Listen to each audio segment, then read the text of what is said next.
So, good day everyone. Today I will be discussing the continuation of the theories under theories of causation of crime. For our learning objective, at the end of the lesson, the student should be able to analyze whether disruption in any stages of life can lead to criminality, discuss the concept of latent trait theory, evaluate the concept of age-graded theory, and relate the concept theories to oneself. So, during our midterm examination, napag-aralan na natin yung life course theory. And in this final examination, meron tayong 3 topics. Discussing the developmental theories of crime causation, the recognizing the theories of women offenders, and the discovering of ecology or environmental theories of crime causation. So, under the developmental theories of crime causation or the life course theory, the latent trait theory, interactional theory, age-graded theory, social developmental or development model, differential coercion theory, control balance theory. And napag-aralan na natin sa midterm yung life course and latent trait theory. And in life course theory, there are multiple factors that influence criminality, and those are the maladaptive personality traits, educational failure, and family relations. And because of that, yung mga individual or yung mga tao ay nakaka-commit or prone to commit crimes, and nag-undergo sila ng process of transition in which it is the moving from one stage to another stage of life. So, yung moving from one stage to another stage of life is like adolescence to adulthood. So, along the way, he or she may experience some disruption in any stages mentioned. The disruption in any stages can lead to criminal behavior kasi as time passes by, hindi naman natin masasabi na wala silang magiging problemang kakaharapin. And during that time, those problems that they are be facing or that they will be facing ay kung minsan mas malala. And yun yung nagiging dahilan kung bakit sila ay nakakakomit ng crime or nagkakaroon ng antisocial behavior.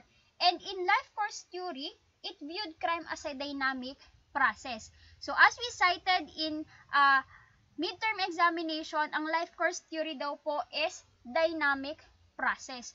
Bakit po siya tinawag na dynamic? Meaning, it changes or nagbabago. Kasi po, ang life course ay hindi po yan routine. Na kapag ginawa mo ngayon, gagawin mo din kinabukasan, ito po ay changes or dynamic, nagkakaroon ng pagbabago. Kasi po ang life course theory is walang permanency. Dahil nga life course, bawat araw may na-experience tayo, may nangyayari sa atin, and yun yung nagiging dahilan kung bakit nag-grow tayo in our own little way. So one example of life course theory is a female student got pregnant in her 3rd year of college. So eventually, her parents stopped her from going to school. After delivering the baby, the student had no intention anymore of going back to school. Instead, she's now more concerned on joining her friends wherever they go, letting her parents take care of her baby. So that is one of the example of life course theory, and which states that it viewed crime as a dynamic process. Not only the crime, because life course talks about yung buhay talaga natin in reality. So, ang example nga natin is yung pregnant student. And dahil nga sa nabuntis siya ng maaga, kinakailangan niyang huminto ng pag-aaral. And yung parents na yung nagsabi na huminto siya ng pag-aaral. So, after niyang maipanganak or mailabas si baby, instead na mag-force siya ng study niya, ang ginawa niya po is pinagpatuloy niya pa yan ang paghinto sa pag-aaral, and nag-join siya sa mga kaibigan niya, sa mga gala. Yung naging anak niya is ang nag-aalaga po is parents, na dapat siya po yung gumagawa ng responsibility na yon. Dahil nga bata pa siya, sa halip na nagagawa niya yung gusto niya, hindi niya magawa dahil nabuntis siya ng maaga. And that is life course theory. Next, latent trait theory. It is the opposite of life course theory. It claims that people do not change. It also holds that human development is controlled by a master trait such as personality, intelligence, and genetic makeup, which is present at birth. So it claims that people do not change. Criminal opportunities change. So it is also believed that this trait remains stable and unchanging throughout a person's lifetime, whereas others suggest that it can be altered, influenced, or changed by subsequent experience. So, dahil nga may na-experience tayo, yung personality natin as a person is pwedeng magbago based po sa mga nakakasalamuhan natin. Yung level of intelligence natin, pwede din po siyang mabago since yung intelligence natin during our childhood is magiging iba or mas mag-grow when we reach adulthood. And, in latent trait theory, kaya po sinasabi dyan na it claims that people do not change. Dahil nga po latent, hindi po siya nagbabago. Latent means it doesn't change. Nagkakaroon lang po siya ng changes kapag po nagkaroon na siya ng influence sa surrounding niya. Next is interactional theory. It was being proposed by Terence P. Thornberry. So he agrees that the onset can be traced to deterioration of social bond during adolescence. So it is marked by weakened attachment to parents, commitment to school, and belief in conventional values. Tinatawag din siya na weak bonds that leads kids to develop friendships with deviant peers and get involved in delinquency. So it clearly borrowed the principle of social bond theory by Travis Hirschi. And dun sa social bond theory ni Travis, meron tayong tinatawag na biak. Yung sabi ko sa inyo, tandaan nyo nung midterm, yung word na biak, yung belief, involvement, attachment, and commitment. And dahil nga dun sa theory ng social bond, nagkaroon ng proposal si Terence Thornberry na in which yung apat na band na yon yung tumutulong sa mga tao para magkaroon ng socialization sa ibang tao. And yung socialization na yon tinatawag siyang interaction. Kaya po nabuo yung word na interactional theory. Next, age-graded theory. It was introduced by Robert T. Sampson and John H. Love. So, the turning points under age-graded theory is the marriage and career. So, in age-graded theory, the type of crime committed by certain individual is in consonant with his age, governs or dictates type of crime committed by him. So, for example, child yung nakakommit ng crime. So, basically, yung mga nakukommit ng crime ng mga bata is tinatawag na status offense. And, yung status offenses na yon like, yung mga truancy or yung pag-absent lang palagi, hindi naman siya totally called as crime, but yun yung crime ng mga nakukomit ng mga bata. Curfew, and yung mga light, felony lang po natin. While si adult, yung mas graver dun sa mga nakukomit ng mga bata.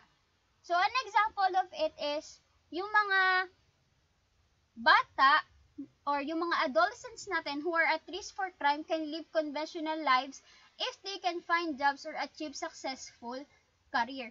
Even those who have been in trouble with the law may turn from the crime if the employers are willing to give them a chance despite their records. So those criminals who have entered happy marriages and quality marital life may desist from committing crime anymore. Also, those criminals who are already aged may also stop in committing crime because their body physique and stamina could not support them anymore. So, sabi nga po dyan, ang turning points ng age-graded theory is marriage and career. Pero, once na nandun ka palang stage ng adolescence, pwede mo pang gawin ang mga gusto mong gawin. Yung pagko-commit ng crime, kung ano yung mga ginagawa mo daily or yung routine mo na nakasanayan. For example, yung nanay at tatay mo is a law violator, therefore, ma-adapt mo yung pagiging law violator. And dahil sa pagiging law violator mo, hanggang sa pagtanda mo is nagagawa mo siya. Pero, once na nandun ka na sa turning points mo na magkakaroon ka na ng asawa or kinasal ka na, magbabago yung perception mo sa buhay. Dahil alam mo sa sarili mo na ayaw mong magagaya ka ng anak mo. And another thing is yung career. Na kapag na-reach mo na yung goal mo, possible na lumayo ka na sa masasamang gawain unless kung yung mga ginagawa mo ay sinusuportahan ka pa din ng employer mo or yung employer mo pa yung nagpupush sa'yo na gumawa ng masama. And ano po yung aging out process? It is also known as desistance or spontaneous remission. So, sa aging out process, the tendency for youth to reduce the frequency of their offending behavior as they age is thought to occur more all groups of offenders. Halimbawa, dahil nga aging out yan, yung mga ginagawa mo during 15 years old, for example, si Marco, 15 years old na Marco, na-commit na siya ng crime. Ngayon, dumating na siya sa point ng age niya is 70. Umabot na siya ng 70 and continuous yun yung paggawa niya ng crime. Therefore, at the age of 70, maiisip na niya na kailangan niya ng tumigil makakommit ng crime. For example, ang kinocommit niyang crime during his 15 years old is robbery. Ngayon, pagdating niya ng 70 years old, hindi naman na siya pwedeng makakommit ng robbery dahil nga nagkakaroon ng weakened body physique and stamina. And kapag humina yun, hindi ka naman na makakatakbo or kung makatakbo ka man, is pwede ka pa rin mahuli. And nasa tao na yon, natitigilan niya na ang pag-commit ng crime at the age of 70 and that is aging out process known as desistance or spontaneous remission. Ibig sabihin, unti-unti na niyang nai-stop yung pag-commit ng crime. Next is social development theory. Introduced by Joseph G. Weiss, Richard F. Catalano, and David Hawkins. So it holds that commitment and attachment to conventional institutions, activities, and beliefs insulate youths from delinquency, producing influence in their environment. Therefore, using this model, the role of parents is very important since they are the first teacher. And yes, the role of the parent is very important. So, if their parent doesn't obey the law, what more yung kanilang anak na nagkakaroon din ng influence sa environment. Syempre, yung mga anak nila, yung mas magiging prone or magiging influencer ng environment natin. Kasi sila yung pwedeng makipag-socialize sa ibang tao, lalong-lalo na kapag nag-aaral pa lang sila. Another thing is that if the child or children cannot form pro-social bonds with their family, are at risk for being exposed to deviant attitudes and behavior. Kung sa family pa lang nila, hindi na maganda yung attitude niya dahil nga sa nakikita niya sa parents niya, what more kapag lumabas na siya ng bahay nila. And yung social development model natin is hindi na siya no-obey or hindi na siya nagagawa. Bakit?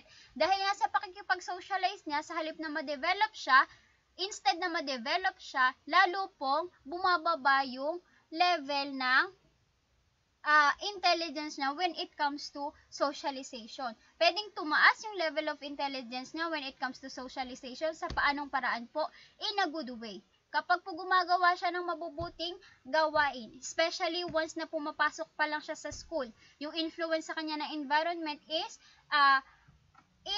in good terms po sa kanya. Pero kapag po hindi siya nag-grow or nade-develop, hindi po natin masasabi na yung development ng isang bata is tumataas or nag-gain.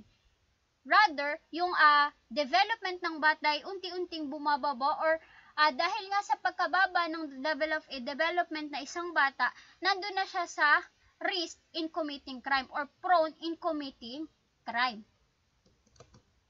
Next is differential coercion theory. So, The perception of coercion can begin in early life when children experience punitive form of discipline, including both physical attacks and psychological coercion, including negative command. Worst na pwedeng mangyari sa bata is pulaan or ibuli ng classmates nila or mga kaibigan nila, and they were being humiliated. So there are two sources of coercion. Dahil nga sa coercion, ang sinasabi po ditong coercion is yung mga experiences nila nung sila'y bata pa. For example, naka-experience sila ng punitive na way ng pagdiscipline. Therefore, dahil nga lagi silang pinaparusahan na kapag nakagawa ka ng mali, paparusahan ka na. Ano po yung magiging reflection nito sa bata? Pag dumating sa school, ibubuli lang sila. Dahil nga alam ng, syempre naman, yung mga parents nila magkakilala din, yung iba magkakilala din. Ngayon, masasabi rin nila sa anak nila. And yun yung magiging dahilan kung bakit mabubuli ang mga anak nila. So, there are two sources of coercion. The interpersonal coercion and impersonal coercion.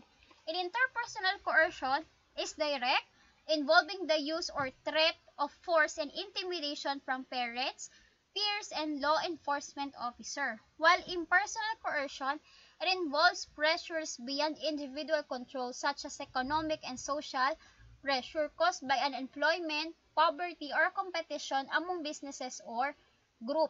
So, in interpersonal coercion, nangyayari lang po yan within the family, peers, group, and sa law enforcement officer kapag po hindi lang po sila nakaka-obey sa batas. Ngayon, sa interpersonal, kapag gumamit ka na ng force and intimidation para lang po sa bata, ngayon ikaw na yung nakakumit ng crime and nasaktan mo na yung bata, and that is coercion, interpersonal coercion. While si impersonal coercion, kapag po ang involved na dito is economic and social pressure caused by unemployment, poverty, or competition among businesses or other groups. Once na nangyari po ito within the environment, gaya po ng, for example, nagtatrabaho ka. Ngayon, dahil nga sa kahirapan, and ngayon, nangyari na sa atin, pandemic, marami ang nawala ng trabaho, marami ang tinanggal sa trabaho, and yun yung magiging dahilan kung bakit sila magkakaroon ng social pressure dahil sa economy na nangyayari sa bansa natin.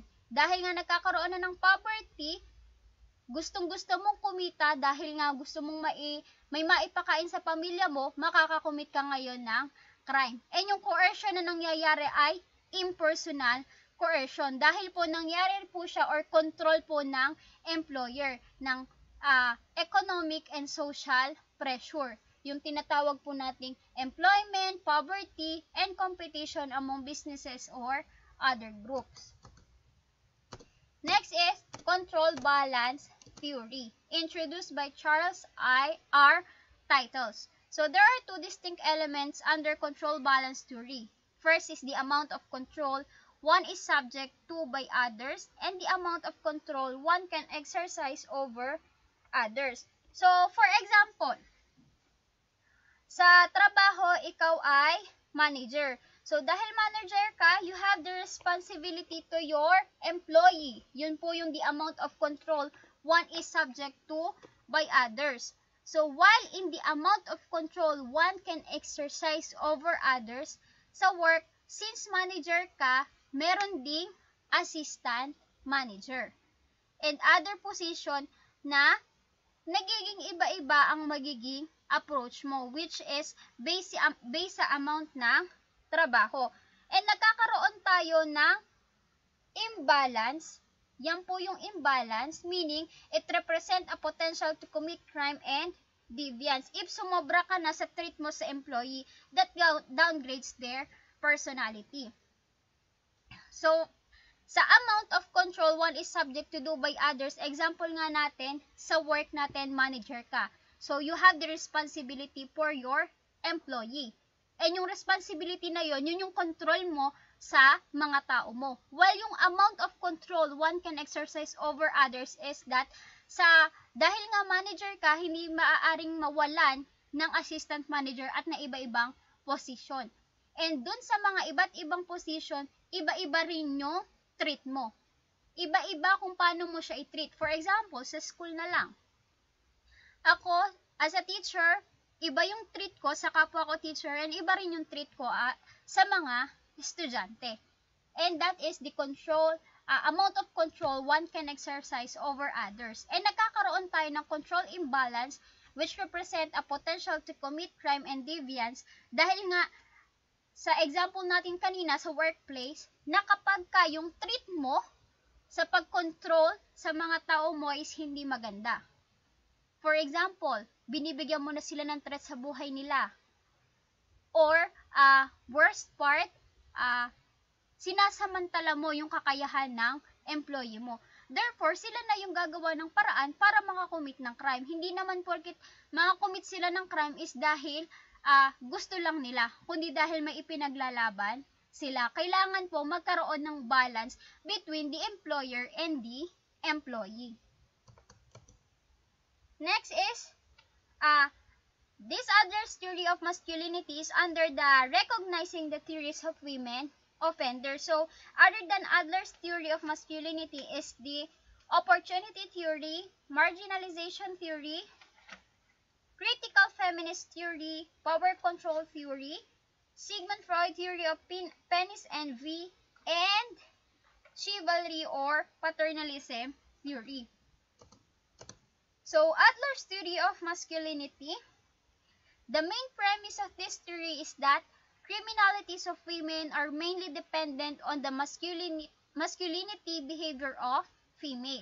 The empowered women are involved in more serious violent crime than non-empowered women due to masculinity. So this theory is criticized by feminist scholars because of the male-centeredness ideology. So this strength of the theory is that it can explain the pattern and trends of female crime in first world nations, and it explains the involvement of women in property crime. So this theory is criticized by feminist scholars because of the male-centeredness ideology. So it says that women are involved in more crime due to the increasing participation of women in social movements. So yung role ng female since yung role ng female ay nagbabago. Nagkakaroon sila ng independence in her work and thought kasi dati, yung mga babae, alam naman natin na pag sinabi nating babae nung unang panahon is sa bahay lang. While ngayon, yung mga babae is nagiging aware na sila sa activity na ginagawa ng mga lalaki. And yun yung sinasabi dyan na women are mainly dependent on masculinity behavior of female. Kasi ngayon, sa panahon ngayon, yung mga ginagawa ng lalaki is kaya nang gawin ng mga babae. And paano po nagkakaroon ng crime in Adler's theory of masculinity? Dahil nga, sometimes na-overpower din ng mga babae ang mga lalaki when it comes to work, nagiging prone sila sa mga tao. And dahil mas marami silang nakikilala, mas maraming nagagawa, I'm not saying na mas marami nagagawa yung babae kaysa sa lalaki. Nagkakaroon lang din ng balance. Equal lang din po ang nagagawa ng babae and lalaki. Meron lang po talagang kayang gawin yung lalaki na hindi kayang gawin ng babae. And vice versa. May kayang gawin ng babae na hindi kayang gawin ng lalaki. And nakakommit lang po ng crime ang female as property crime, yung sinasabi natin kanina. Property crime kasi mostly ang nakocommit lang naman ng mga babae is kapag nasa workplace sila, nagkakaroon sila ng problema sa trabaho. Hindi naman sila nagkakaroon ng crime na mas malala pa doon. Pero ngayon, sa panahon ngayon, alam naman natin and aware tayo na ang mga babae is nakakagawa din ng crime na kayang gawin ng mga lalaki. Or worst, may nagagawa din ng mga babae na mas worst pa. And that is under the Adler's theory of masculinity. Next is opportunity theory. So it was being introduced by Rita J. Simon. So the involvement of criminal activities is increased when women have different opportunities. So increasing opportunities of women reduce the rates of violent female offending but increase the rates in property crime. So according to Simon, si Rita J. Simon, she showed that there is no difference between male and female in terms of morality. And yes naman po, kasi po sa morality ng tao, magkakaparehas lang po ang lahat. Wala pong nakakalamang, wala din po nagkukulang. But they argue that when more women get access in labor market as skilled labor and possess highly specialized position in the job sector, they commit more employment-related property crime like men. So, in Adler's theory, sabi nga natin kanina, mas nakakommit sila ng crime ng property crime, yung mga female natin. Well, sa opportunity theory, property crime din po ang involvement nila dahil nga po mas nagiging involved sila sa labor market, yung mga skilled labor marketing natin. Kasi ang mga babae, hindi naman niya nagtatrabaho ng construction. Mostly ang mga babae po nasa mga factory, nasa mga offices. And yun na yung opportunity nila, nagte-take advantage sila sa mga nangyayari dun sa offices nila and sa mga bagay na mayroon sa offices nila. Kaya po, yun po yung karaniwang nakocommit ng mga babae. And because of opportunity, nakakakommit sila ng property crime. Ang opportunity theory po and others theory po, nangyayari po yan within the workplaces po nila. Dahil nga po, female po ang pinag-uusapan natin dito, female offender, kung bakit po prone makakommit ng crime ang mga female sa panahon ngayon is dahil nga po sa mas involved sila sa mga workplaces nila when it comes to offices, factory, and other places po na pwedeng pagtrabahuhan ng mga babae. Next is marginalization theory. Proposed by Meda Chesney Lind and Kathleen Daly noong 1986. So, meron silang study, yung Women and Crime, the Female Offender Marginality, which shows about low salary, inadequate job, lower class position, and family victimization of women penetrates criminality in contemporary societies. So, those women are motivated to commit crimes as a rational response to poverty and economic uncertainty that they perceive. So, they pointed out women's unemployment, inadequate labor charges, and the increase in the number of members in the home. That is, the care for the large family, which leads to a reduction in the domestic budget, and on her free time can make women crime prone. So, sa marginalization po, ang focus po nito is within the family victimization. Bakit po sila nakakakommit ng crime? Dahil po, kapag po sila ay nagkakaroon ng large number sa family, halimbawa po sa isang pamilya, 11 sila. Ngayon, kung hindi man po 11, mas mataas pa po sa 11, mga 15, 16 sila sa family. And yung mga, isa lang po ang breadwinner sa family. Ngayon po, ang breadwinner pa is si Bunso.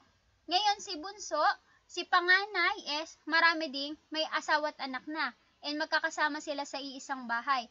Ngayon po, dahil nga siya lang ang bumubuhay sa pamilya, isa lang po ang bumubuhay sa pamilya, yun na po yung time kung bakit sila makakommit ng crime. Dahil nga kawalan ng pagkain, kung may tinirahan man, wala man silang pambili ng pagkain, or kung meron man silang pambili, is kulang pa din dahil nga sa sobrang dami nila sa pamilya. And due to poverty, hindi sapat yung kinikita or hindi sapat yung income niya.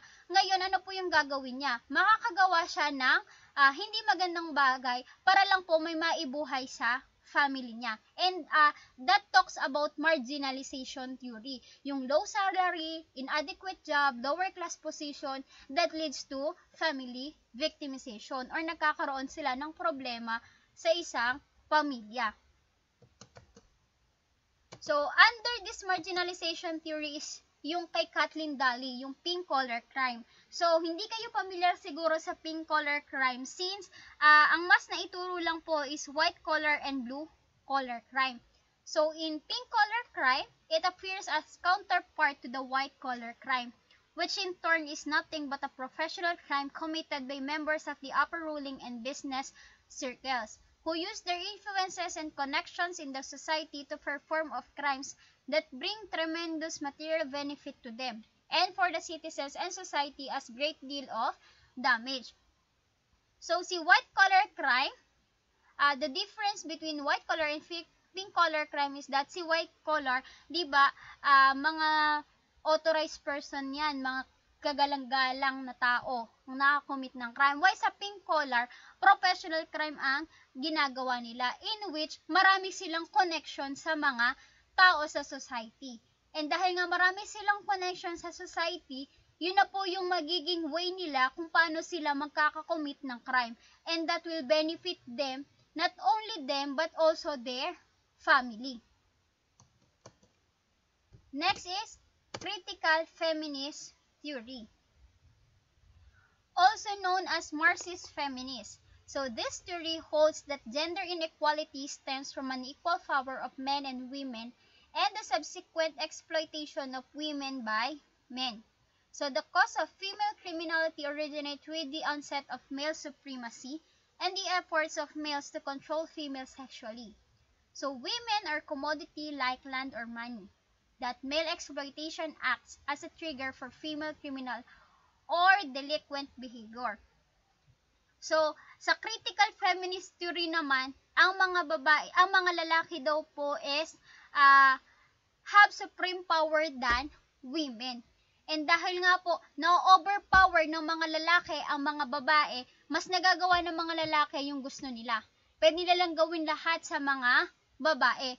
And yung mga babae kasi dati, wala sila masyadong laban sa mga lalaki. Hindi katulad ngayon na kapag ka nag-away si babae o lalaki, pwedeng gantihan ng mga babae. And dahil nga critical feminist theory, critical siya in which ang mga babae na po dito is nasasaktan. Dahil na-overpower ng mga lalaki, ngayon si female ay nakakakommit ng crime. And yung crime na yon, tinetake nila to as revenge sa mga lalaki. Dahil nga nagkakaroon sila ng unequal power between men and women. Next is power control theory.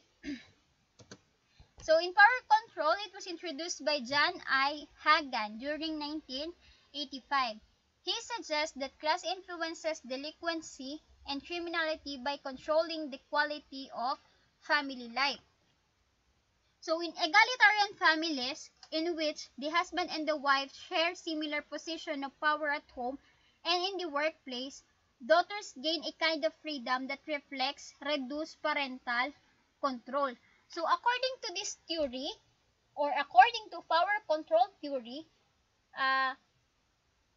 the daughters of successful and powerful mothers are more at risk of delinquency than the daughters of stay-at-home mothers. Bakit po mas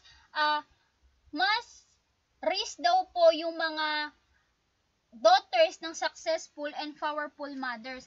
Kasi po, dahil hindi sila masyadong nagagabayan or hindi sila masyadong nagaguide ng magulang nila. Dahil nga parehas ang magulang nila nagtatrabaho, ngayon wala pwedeng mag-guide sa anak nila. Unlike dun po sa mga mothers na lagi pong nasa bahay. Mas nagaguide nila ang mga anak nila, kaya po less sila in committing crime. Dahil po yung control, yung power control nila sa anak nila is nagagawa nila. Kaya nilang i-control yung anak nila dahil nasa bahay lang po and alam nila yung mga ginagawa at nangyayari sa anak nila. Unlike those parents na employed and successful in their businesses or in other works.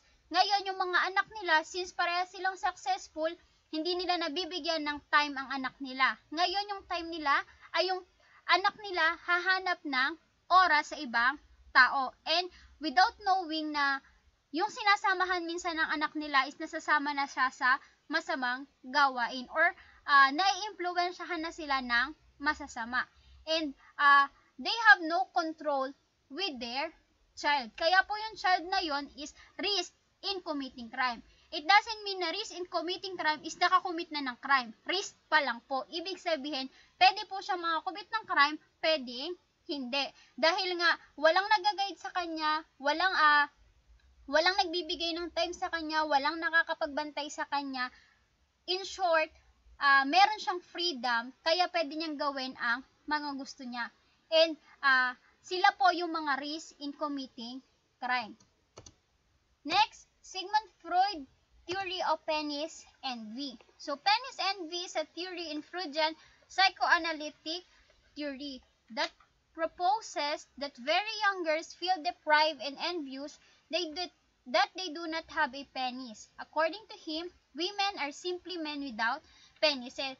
So since ang mga babae nga po is same lang sila ng mga lalaki, ibig sabihin lang po ni Freud sa theory niya na penis envy is that si male and si female is magkatulad lang po. The difference is that si female po is walang penises or walang penis, walang penis. Ngayon po, in penis envy, it is a stage of development experienced only by female children and occurs when a girl first notices the difference in male and female anatomy and longs to have a penis of her own. He suggested that this moment is critical for sexual awareness and gender role differentiation in women. So after a girl realizes she lacks a penis, she may be envious of boys. She may then begin to sexually desire her father and blame her mother for her apparent castration, longing for the death or disappearance of her mother. So, in penis envy daw po, ang sabi po, ang mga babae daw po is nahihili sa mga lalaki dahil ang mga lalaki ay may mga penis while yung mga babae is wala po. And according to this theory, dahil nga po naiinggit ang mga babae, mas nagkakaroon sila ng hindi naman siya totally tampo sa nanay nila dahil nga sila ay walang penis, dahil sila ay babae. Pero yan po ay nangyayari habang bata pa lang po. Dahil po, unti-unti silang nagiging aware sa nagiging gender nila. And dahil aware na po sila, magkakaroon na po ng inggitan. And ito po ay according lang po kay Freud ha. According to kay Freud na ang mga babae daw po is nahihila sa mga lalaki dahil may mga penis ang mga lalaki. And nahihili sila, kaya po dahil nga sa pagiging envious nila, mas nagiging attached sila sa father nila habang bata pa. Kaya po marami sa mga babae ang mas close sa tatay kaysa po sa nanay. Mas lamang lang po. I'm not saying po na lahat po ng babae or mas lamang yung mga babae na close sa tatay kaysa sa nanay. Depende po yun sa inyo kung kanino close si girl po. Kasi karaniwan po, based din po sa mga observation ko na ang mga babae is mas close sa tatay kaysa sa nanay. Ganun po kasi ang nangyari kay Freud na theory.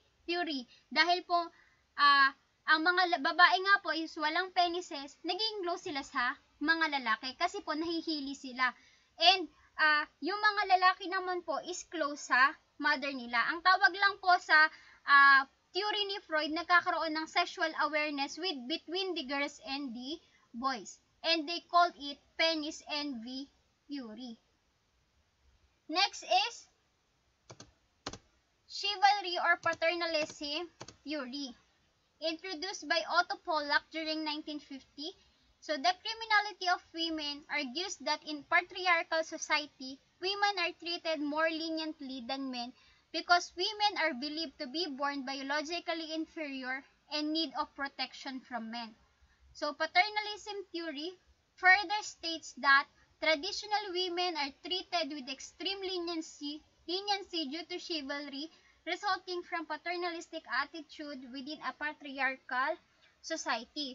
So, because they viewed women as physically weak and inherently sexual, kaya marami ang nabibiktima ng rape sa mga babae po and domestic violence.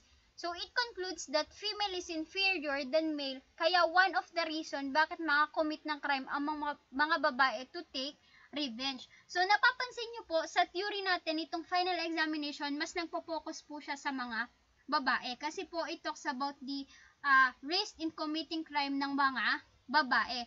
Paternalism theory po, dahil nga po, nagkakaroon ng medyo bossy ang mga lalaki, namimistreat nila ang mga babae, nagiging inferior nila ang mga babae. During ancient time pa po, hindi naman sobrang ancient, but nung mga sinauna pa po, mas na-overpower ng mga lalaki ang mga babae. Unlike today, na ang mga babae ngayon is meron na silang power or meron na silang boses para gumante sa mga babae. Kasi karaniwan po ang nakakakomit ng crime or nakakagawa ng masama is mga lalaki. And yung pananakit, domestic violence na tinatawag natin ngayon, pwedeng kasuhan under Vow C, yung sa battered woman syndrome, na ang mga lalaki kapag nanakit is pwede pong kasuhan.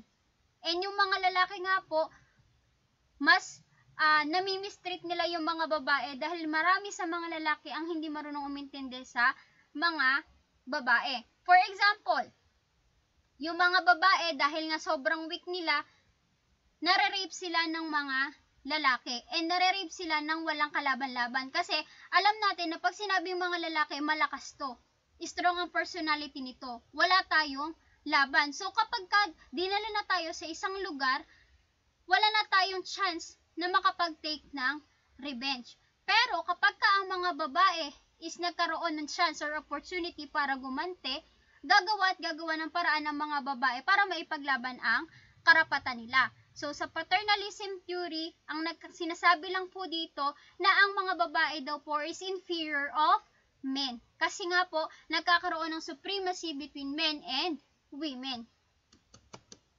Next is, nandun na po tayo sa third part natin, yung discovering the ecology or environmental theories of crime causation. Those are human ecology theory, ecological systems theory, broken windows theory, crime pattern theory, and rational choice perspective. So in human ecology, introduced by Ernst Haeckel, first to give the name ecology to the study of interrelations and interdependence of species, and by so doing gave them the character of distinct and separate science. So, Robert Park and Ernest Burgess introduced human ecology, which represents an attempt to systematically apply the basic theoretical scheme of plant and animal ecology to the study of human ecology. So, human ecology is concerned with the question of how people organize themselves socially to adapt to their habitat.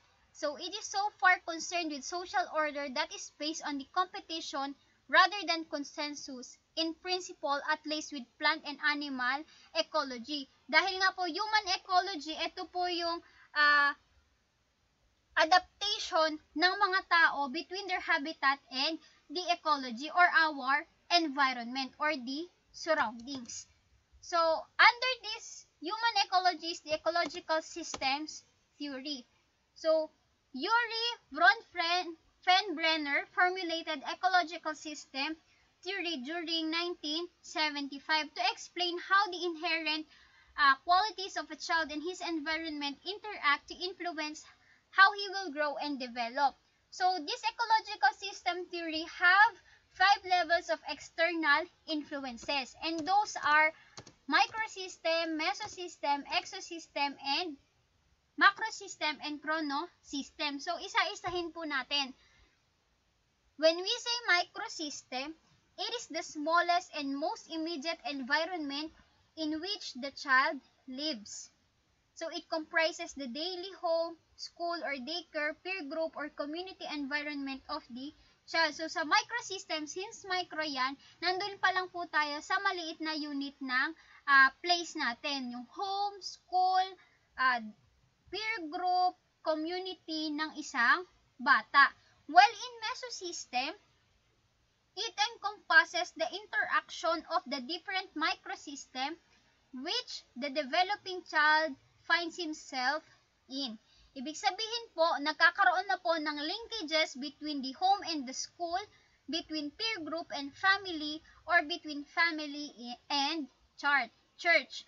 So, sa microsystem, isang unit lang po. Yung home, yung family, yung peer, yung environment. While si mesosystem naman po, nagkakaroon na ng linkages or interaction between home and school, between family and peer, between family and church. While exosystem pertains to the linkages that may exist between two or more settings, one of which may not contain the developing child but affects him indirectly nonetheless. Other people and places which the child may not directly interact but may still have an effect on the child, which comprise the exosystem. So an example po, a father who is continually passed for promotion by an indifferent boss at the workplace may take it out on his children and mistreat them at home. So sinasabi nga po natin sa exosystem, it happens between two settings. Halimbawa po, si tatay mo, dalawa po yung hawak na posisyon. Ngayon, pag uwi niya sa bahay, dahil sobrang stress niya, namimistreat niya yung anak niya. Or possible, yung stress niya is maibato niya sa anak niya. And that is exosystem. So again, microsystem po, one unit lang po, yung home, school, while si mesosystem, nakakaroon na ng linkages between the home and the school, family and church, family and peer. While si exosystem po, ito na po yung nangyayari between two settings. For example nga po, yung sa workplaces na ang tatay po is dalawa yung hinahawakang posisyon dahil sa sobrang stress niya po, naibabato niya po sa anak niya or namimistreat niya yung anak niya. And macrosystem, it is the largest and most distant collection of people and places to the child that still exercises significant influence on the child. So, it is composed of the child's cultural patterns and values, specifically the child's dominant beliefs and ideas, as well as political and economic system. So, an example po, si child po, lumaki doon sa war-prone areas or sa lagi na lang nagkakaroon ng away, ng gulo. So, yung pagpapalaki or yung paglaki or development ng child is ibang-iba doon sa mga child na lumaki sa peace surrounding or peace environment. So, kapag ka naman si child is lumaki dun sa war-prone areas, ano ngayon ang magiging perspective ng bata paglaki? Na kung ano yung nakikita niya dun sa war-prone areas, ganun din yung possible na magiging action niya, magiging behavior niya. While, unlike dun po sa mga bata na lumaki dun sa peaceful surrounding, and that is macro system. Nagkakaroon ng influensya based po dun sa mga nakagisnan ng isang bata. And last po yung chronos system, it include a change in family structure, address, parents, employment status, in addition to immense society changes such as economic cycles and war. So for example po, a child who frequently bullies smaller children at school may portray the role of a terrified victim at home. For example po, yung classmate nyo or yung ibang tao, lagi pong nabubuli. Ngayon, dahil wala siyang lakas ng loob or control or power para gantihan yung nambuli sa kanya, pag uwi niya ngayon sa bahay nila, ibabato niya or gagawin niya sa kapatid niya kung ano yung pambubuli na ginawa sa kanya ng classmate niya as part of revenge.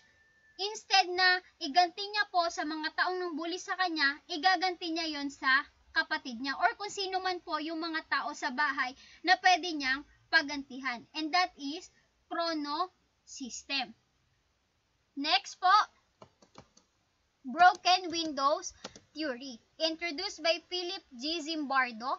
So according to Zimbardo, if a window in a building is broken and left unrepaired, all of the windows will soon be broken. So, example po, literal na windows po yan ha. Literal na windows. For example, windows ng sasakyan. Ngayon, nagkaroon ng crack yung windows ng sasakyan. And yung crack na yon, tawagin natin isang crime.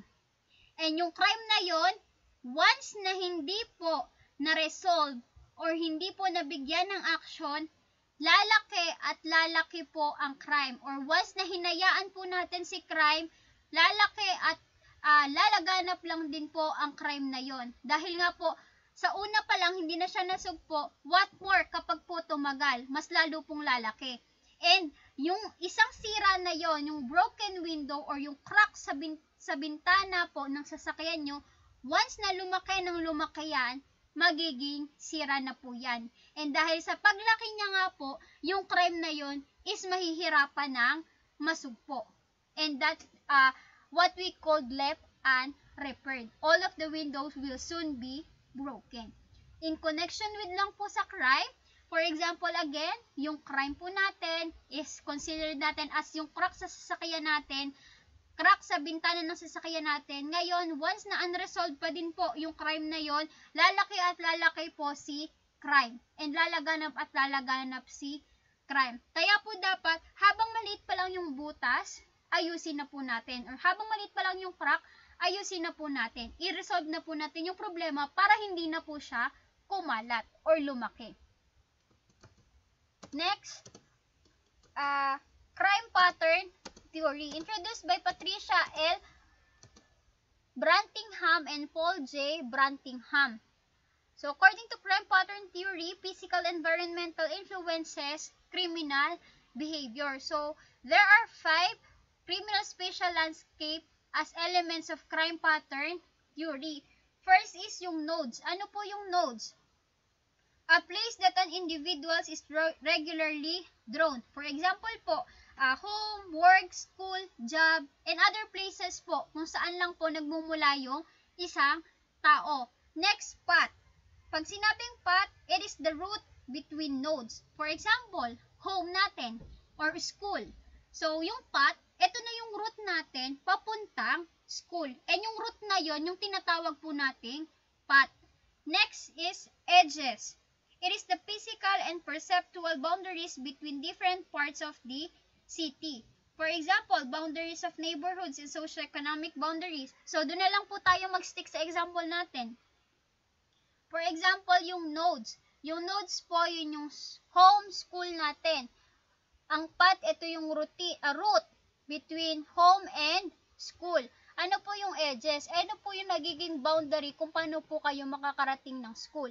Ano po yung boundary nyo between home and school? And yung boundary na yun, tinatawag po nating edges. Next is crime attractors. These are the nodes of known criminal activity that attract additional offenders.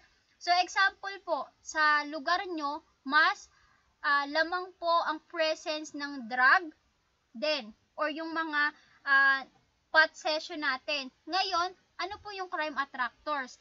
Dahil nga po, mas in demand sa barangay nyo ang pot session or yung bentahan ng shabu, ang gagawin mo is ma-attract ka na bumili or gumamit din ng shabu. Dahil sa tingin mo, mas mabilis yumaman, yung mga tao sa barangay nyo is mga nagyayaman na, ngayon ma-attract ka. Dahil ikaw ay mahirap lang, anong gagawin mo? Magbebenta ka din ng shabu. Or kung hindi ka man magbenta ng shabu, ikaw ay gagamit ng shabu. Next is crime generators. So, sa crime generators, a particular node where lots of people tend to congregate for reasons that are not related to any particular activity. For example, ano po yung crime na nakukomit sa crime generators? Yung nagkaroon ng fiesta. Dahil nga, ang fiesta, maraming tao, hindi kayo magkakakilala, nagkakaroon ng crime. Nakakomit ka ng pickpocketing.